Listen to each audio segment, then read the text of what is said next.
Joe Giglio and Michael Krennic on the Shore Sports Network, 1160 WOBM AM and Fox Sports 1310. Welcome back to the program. Welcome back to the show. Welcome back to the Shore Sports Report right here on Fox Sports 1310 AM and 1160 WOBM AM. We're Your live. Your camera presence is impeccable today. Like Adam Schefter.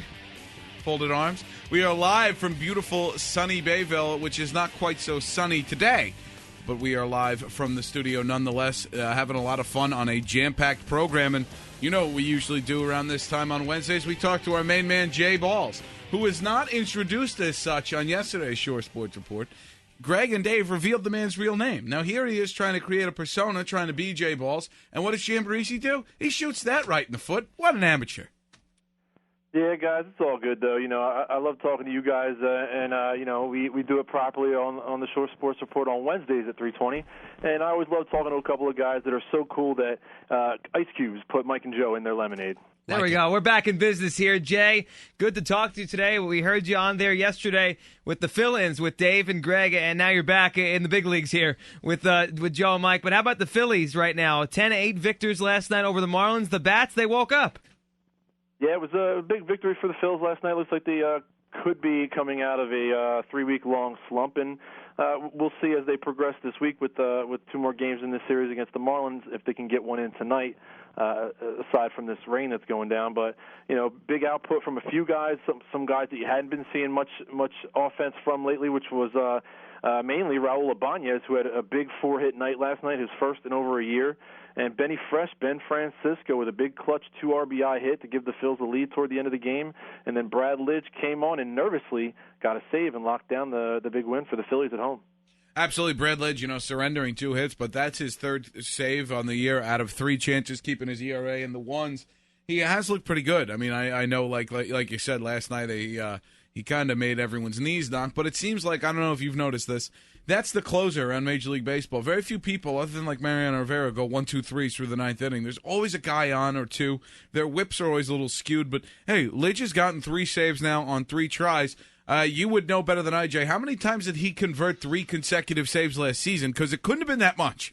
I'm not that positive of the streakiness and the consecutive of 3 or more last year, but I know that he's got 18 in a row at home, and you know, despite a high ERA during some of that stretch, especially last season, that's pretty good at Citizens Bank Park, 18 in a row at home.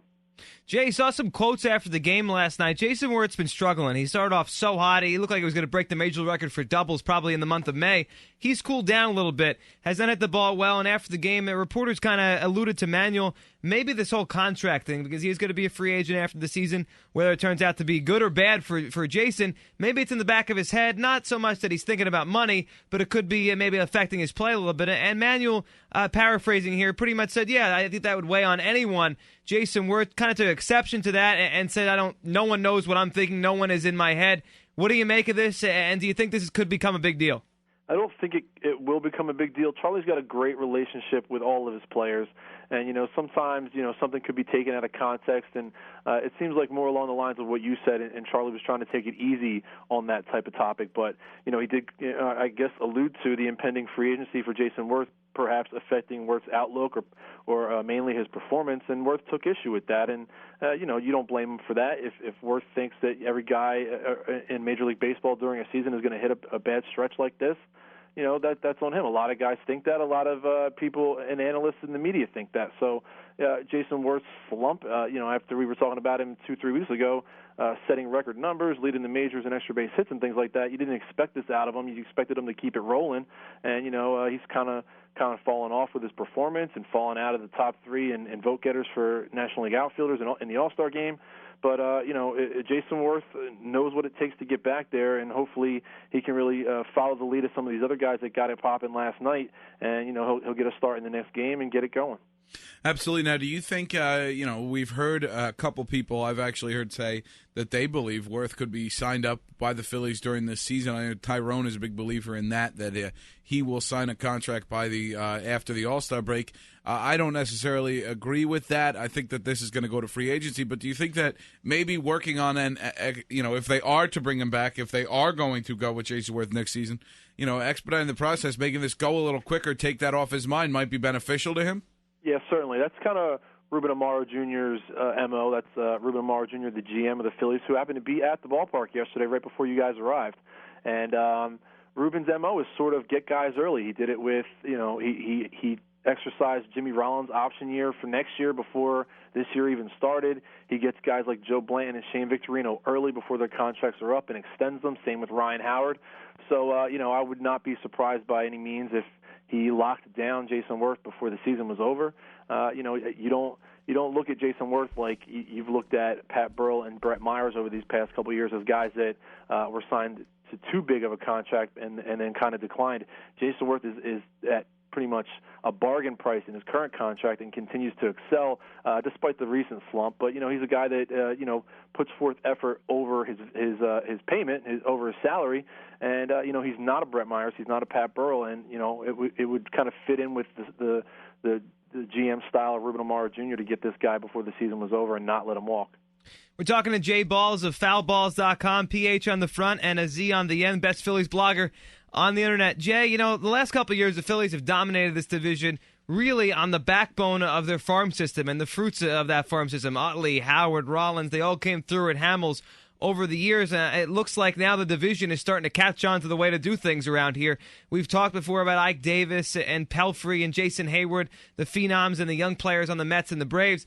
A pair of new ones surfaced yesterday. I wanted to get your thoughts and impressions. Of course, Strasburg. We all know what he did last night. And then the Phillies, they were able to take on Mike Stanton, who he tore up the Sally League against the Blue Claws and many others a couple of years ago. And now he made his debut in the Major Leagues with the Marlins last night. Strasburg's certainly impressive, guys. You guys were talking about him at the top of the show, and there's no knocking this guy. He's excellent talent. And number 1 overall draft pick last year for the Nationals, and they're coming strong. They got a lot of young guys coming now, and they got another super early pick this year, and they got big name prospects coming, and some that are already there, already up with them like Zimmerman. So, Nationals are coming along great, and Strasburg's just another piece of that puzzle there.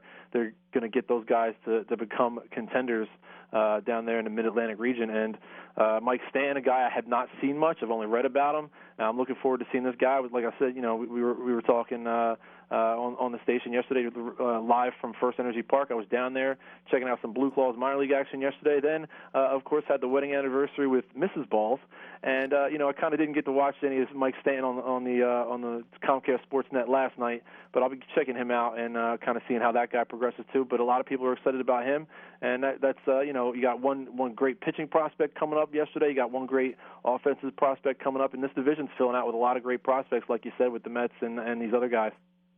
Yeah, it's going to be an incredible division, and you talked about it yesterday. Jay, got to ask you, you got a chance to go on with Greg and Dave. I don't know if you got to hear any of us calling the game, but what were your impressions of the Shore Sports switcheroo?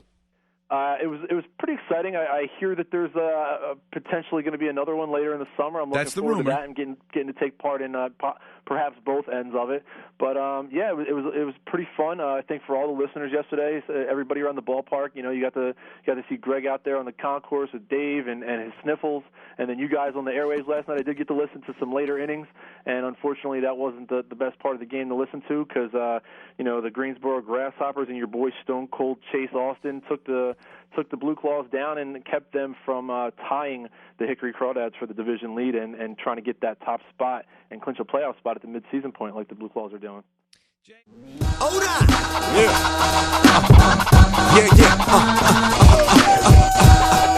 Man bites dog. Yeah.